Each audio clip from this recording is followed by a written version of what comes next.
Hello and welcome to This Generation. I'm Jeannie Green.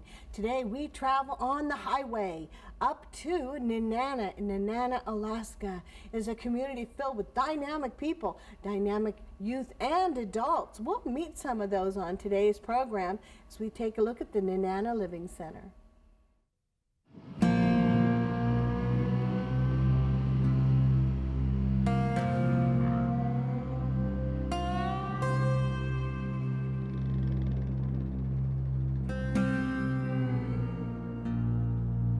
In Alaska's villages, family is a very important word. Brothers, cousins, nieces, and nephews all play together in the same dusty streets and sit together in the same classrooms. The small schools in many of the villages ensure that students receive individual attention. They learn in a safe environment where family is all around them. The bonds of family and the miles of isolation keep students sheltered. For most students, the nurturing environment allows them to thrive. Some students, however, seek more opportunity for specialized classes and a better way to prepare for college. Richard Baumfach taught in rural Alaska for many years. Well, my vision was to give the kids from the outlying villages a place where they could go. Like I said, I was in that single teacher site. And those kids, the high school kids, weren't able to get everything they needed from those just one or two teachers. And my vision was to give them an opportunity to be involved with bigger classes, more qualified teachers for what they were wanting to learn, and to be able to find something to take back home and yet have a small home-like environment.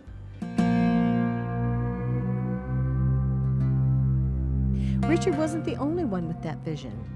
A bridge between the strengths of a rural education and the opportunities of a larger school is a dream people share all over Alaska. Along the banks of this muddy river in Alaska's interior, there is a place where that bridge is being built. A century ago, Nenana was an isolated native village at the confluence of the Nenana and the Tanana rivers. As a matter of fact, Nenana is an Athabascan word meaning a good place to camp between two rivers. Today, Nenana is the place between two bridges. Nenana is hemmed in by the Alaska Railroad, the Parks Highway, and the Tanana River. Supplies shipped on the railroad and the highway are loaded onto barges here. These barges link Nenana to villages up and down the Yukon River, making Nenana one of the busiest ports in the state. However, Nenana had a problem. There was a remodel done in the mid-'80s that this building that you see right here and everything on this side, and it goes all the way to the gymnasium, those were additions done in the mid-'80s. The school was about 30% or so, 40% larger than it needed to be for the amount of students that were here. You know, we had like 5 kids in a class, 3 kids in a class. And it wasn't economically viable really for the school to keep all the teachers on and stuff. And yet we have a wonderful facility over here. As far as looking at the facility and saying, we do have way more room than we have kids for, what can we do to maximize the use of the facility? For years, the idea of a boarding house floated around the city council. When the concept was first proposed, probably at least as far as making a major capital investment, started back in the late 80s and early 90s. And the biggest hurdle was, of course, trying to find the right financial model. A lot of people weren't really too keen about developing a $4.5 million loan through a community bond. And so it took a lot of convincing of the residents that this would be a good investment. There were some people that didn't want they thought that it was going to be students that had problems. They thought this was just going to be like a boarding school for troublemaking kids, and they really didn't want 100 problem kids dumped on their doorstep. And our mayor at the time, Bob Knight, and our old superintendent, Terry Bentley, started looking for funding, and they looked all over the place. They tried banks, and they tried this and that. And eventually they ended up going to the U.S. Department of Agriculture and getting a loan to build the facility. With funding coming together, the city council had to decide whether to gamble this town's money on a vision. I remember our first meeting when John walked in, and he says, "Boys, we need to pray about this, boys and girls," because he really wanted us to work too. John had the same kind of vision I did, where we could get something for these kids they couldn't get necessarily at home. So I stood up at the assembly meeting and just spoke my heart, you know, and some of the people that were there seen that, and then once the people began to see the heart of the people that wanted it to be here and began to catch the vision and see where it was going, well then slowly but surely people got on board with it. The council voted to build the dream on a patch of land on the edge of town. They decided to call it simply the Nenana Student Living Center. We was a little behind the 8 ball getting it opened up. We didn't have, because of the construction overruns and whatnot, we was late getting it open. But the students came the first year without any furniture. They lived out of their boxes and slept on mattresses on the floor. They were still putting in carpeting. Everything was so unorganized. Like the cafeterias weren't fully put together. We had to walk over to the school to get our meals. And then we had to walk back. And we had our breakfast, lunch, and dinner there for like maybe a month, I think it was. And every one of those students were just troopers, man. They handled it. They took it in stride, and it took about 6 weeks to get the furniture here, and they just dealt with it, you know. And then of course the furniture came, and then it just worked.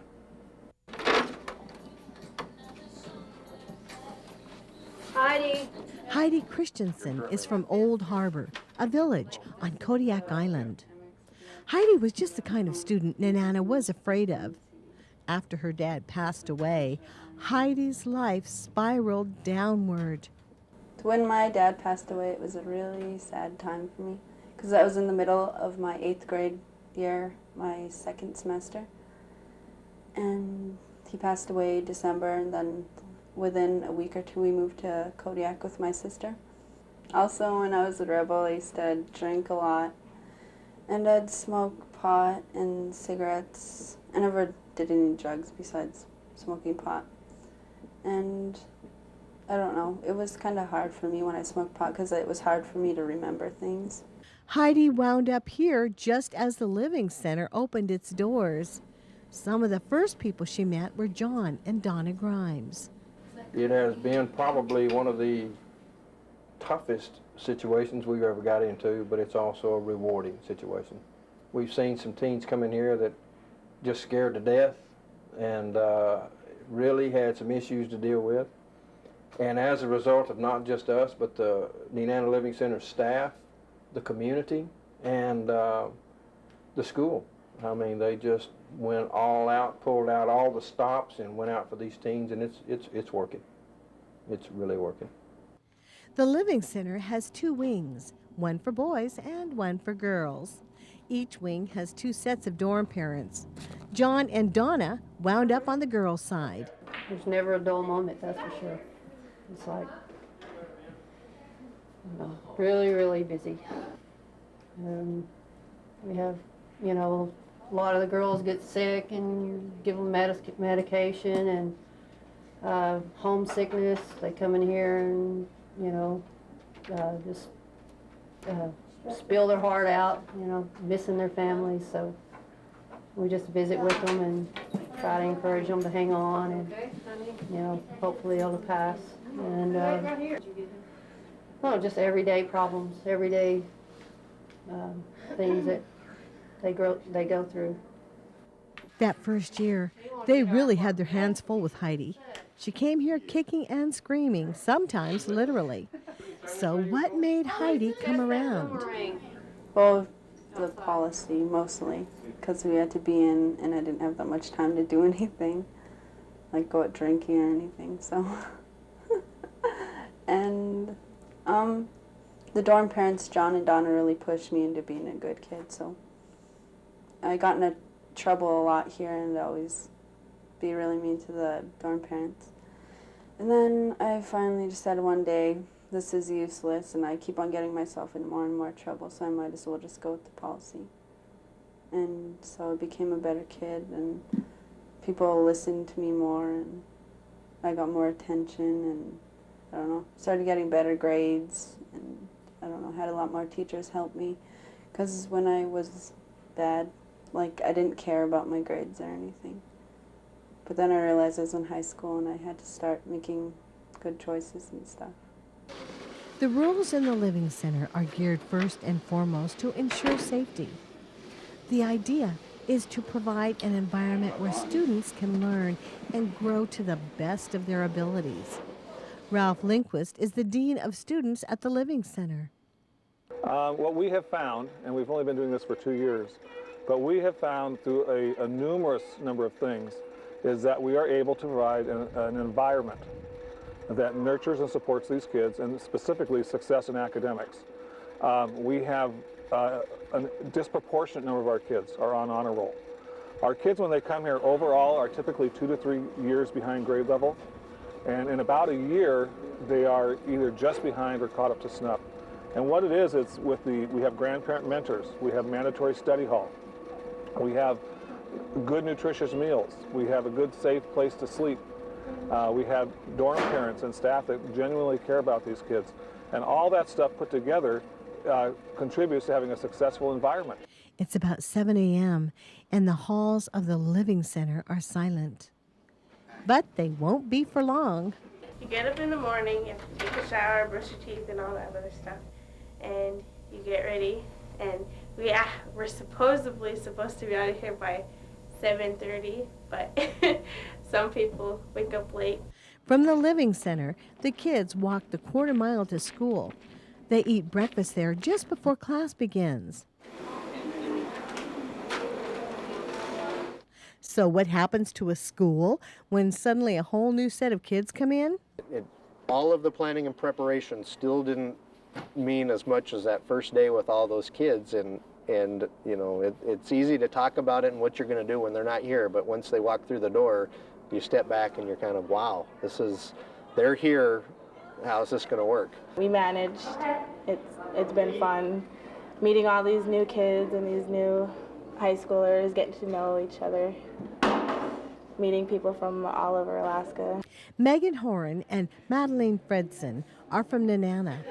Megan was just starting in the 9th grade when the Living Center opened. 9th grade, it was kind of a shock when I came to school the first day and there was a whole bunch of new kids here that I didn't know, and it was kind of amazing how we could fit so many people in one school. Leon Frank Kriska. Woo! Frankie boy. Rick Chrisman is the principal at the Nenana Public School. Today he's rehearsing with the senior class for the graduation ceremony coming up in just a few days. At that point, we had 40 high school kids, and we were looking at increasing our high school enrollment by more than doubling our high school enrollment, which means that you have, in one day, changed the climate and culture of the school from a small network of local kids that have grown up together and have done everything together and have been kindergarten through, you know, high school together. And now you've brought in a group of kids that are not from Nenana, and you've totally changed the dynamics of the school. And for me, the biggest fear was, how are these two groups going to meld together in the school system? And again, my apprehensions were, there are going to be cliques that are going to be started, there's going to be the Living Center kids and the local kids, and there's going to be a clash. And I'm so proud of my staff and the students here in Nenana and the community, because they have embraced these kids and have called them their own. Looking down the row, it's hard to tell who is from the Living Center and who is not. And that's just the way they want it.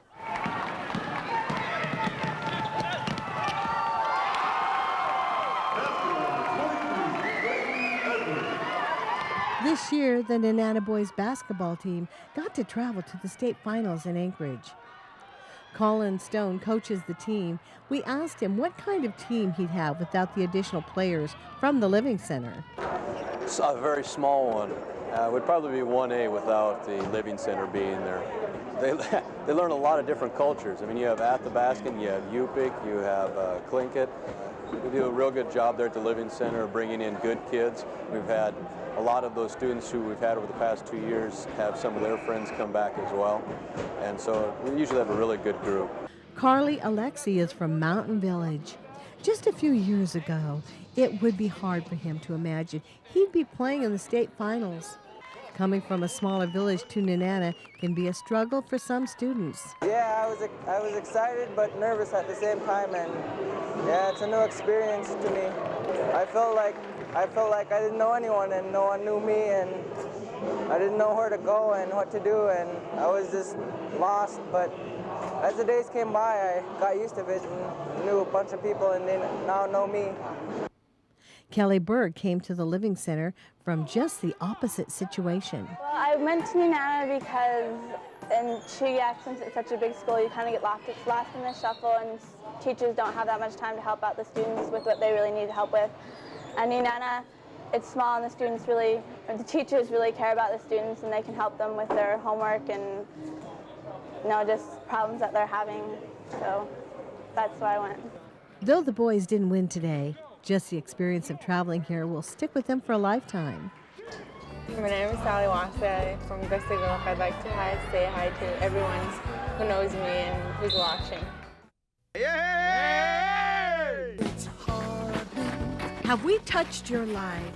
Have we touched your village? You've watched Heartbeat Alaska for years, and now you'll be able to read a book all about Heartbeat Alaska and you. You can be in it. Send your story of your village or how we touched your life to jeanniegreen@ak.net or the address on the screen. Be part of the book as you've been part of the program. Be part of the Heartbeat Alaska book. Tell us your story. What are some of your fondest memories of Heartbeat Alaska? Jot them down or email us. And don't forget your phone number.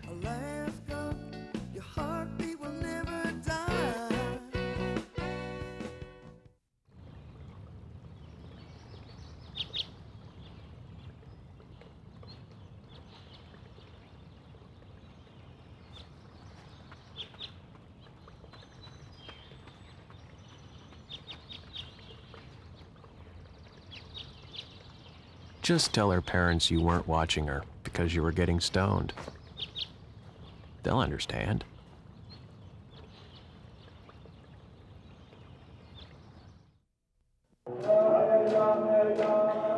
Each week, Heartbeat Alaska brings you great stories from all over the state. And we couldn't do it without the generous support of Frontier Flying Service. Frontier gets our camera crews where they need to go. So whenever you see a Frontier plane, give them a wave. Say hi from Nutset. You might just be on Heartbeat Alaska. Frontier Flying Service, covering Alaska for over 50 years. If you're a tobacco executive, seeing someone lying here shouldn't make you uncomfortable. It's what you do. You make an addictive product that puts 1,200 of your customers here every day. Every day. So you target someone like me. Someone like me. Someone like me as a replacement. To you, seeing this isn't uncomfortable at all. It says business is good. But what if you can't find someone like me as a replacement? Now that probably makes you uncomfortable. Tonight's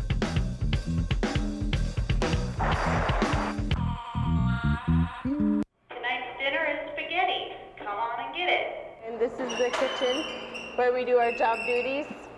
Alma Blatchford is from Unalakleet.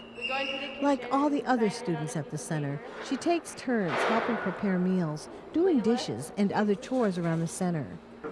We prepare the food right here, and there's all the equipment, and there's the stove, and the plates and everything. We set it out with the trays and bowls, and preparing it isn't hard because we have somebody to instruct us on how to cook, and it's really fun. It's something different. I think it's a way to, because you're going to have to go on to life and you're going to have to do it eventually, so yeah. And out here is where we play pool. After dinner, students can relax in the link stand. This is the link stand where we lounge around and watch TV and movies. If their grades are on the low side, then they get tutored in the evening. We have study hall in here, and it's full, and they take the tables, and people are studying. And back here is the craft room, and elder Uncle Mo is making this kayak, and students are helping him. Checking in and checking out, before you go out, you have to write your name and the date and what time it is, and they're just protective. Is we pretty much want to know three things. We want to know where our students are, who they're with, and when they're coming back. Those are the general guidelines that we follow, and if the kids are do their part of that equation, we don't have any problems. John, Donna, and the other dorm parents spend their evenings relaxing with the kids. For the dorm parents, this isn't just a job, it's a way of life. You know, I tell them every chance I get, you're awesome students, you know. For them to be 14, 15, 16 years old, leave their family, their friends, their comfort zone in their village, and come to a place like this where they don't know anything. They don't know anybody. And they come here with their head held high. They come and they learn what it takes to live in a dorm setting away from family and friends. They're tough. They're tough students, and I tell them that. And then you think about the moms and the dads back home giving up a 14 or 15-year-old daughter or son. Gotta be tough. Gotta be tough. There is excitement in the air tonight because tomorrow is graduation day. But the ties that hold each of us to this community are the strongest ties of love and hope, and they cannot be broken. In this year's graduating class, there are 6 students from the Living Center. The pride on the faces of the staff is for good reason. 5 of the 6 Living Center graduates have already been accepted to 4-year colleges. Yet, the center is still on uncertain ground. Finding the funds to keep the doors open and the lights on is a continuing challenge. The state government in Juneau is looking hard for ways to reduce state spending. It may seem impossible to find funding for the Living Center. Yet, as Ralph Linquist is quick to point out, it would cost the state more money to shut the Living Center down than to keep it open. What we have done is we've taken our students' home districts, what their state funding would have been at their home district. When we totaled those numbers up, divided them by the number of kids we have here, it was almost $5,000 a student less to educate them at the Nenana Student Living Center, with a whole lot more perks. And the state saves roughly $300,000 a year by having the kids here as opposed to home. Up to date, we have not got any financial support from the state.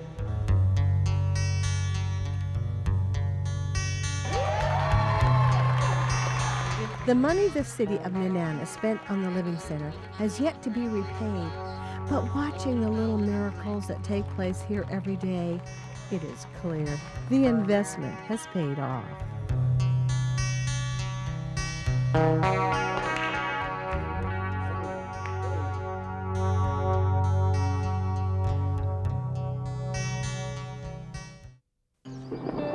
It's hard to lose your best friend, especially when it's your son. To go from being the hero to the villain. I've become the snoop, the spy. I pry into his life. He says, I'll never treat my son like this. And I think, if you love him, you will.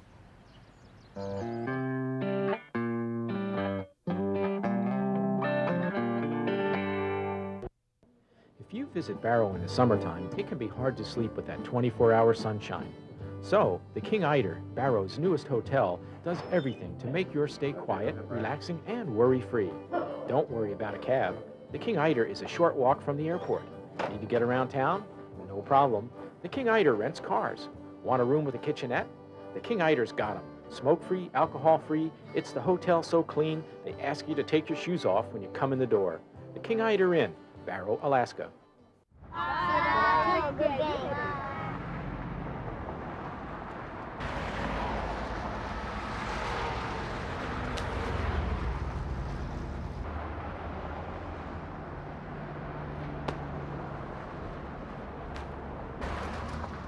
Just tell your little brother you forgot to pick him up because you were getting stoned. He'll understand.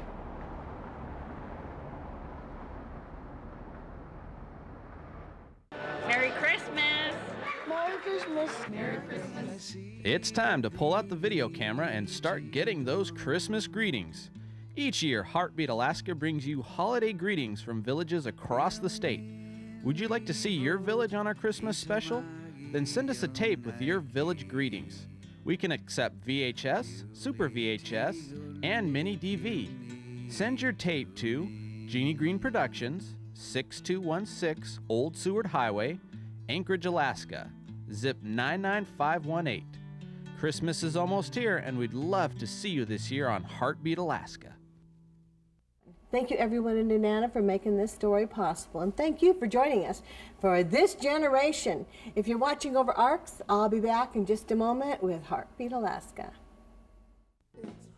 To purchase a VHS copy of this program, have your credit card number ready and call area code 907-563-7440 or mail $20 check or money order to Jeannie Green Productions, 6216 Old Seward Highway, Anchorage, Alaska 99518. Ask for the program number listed below.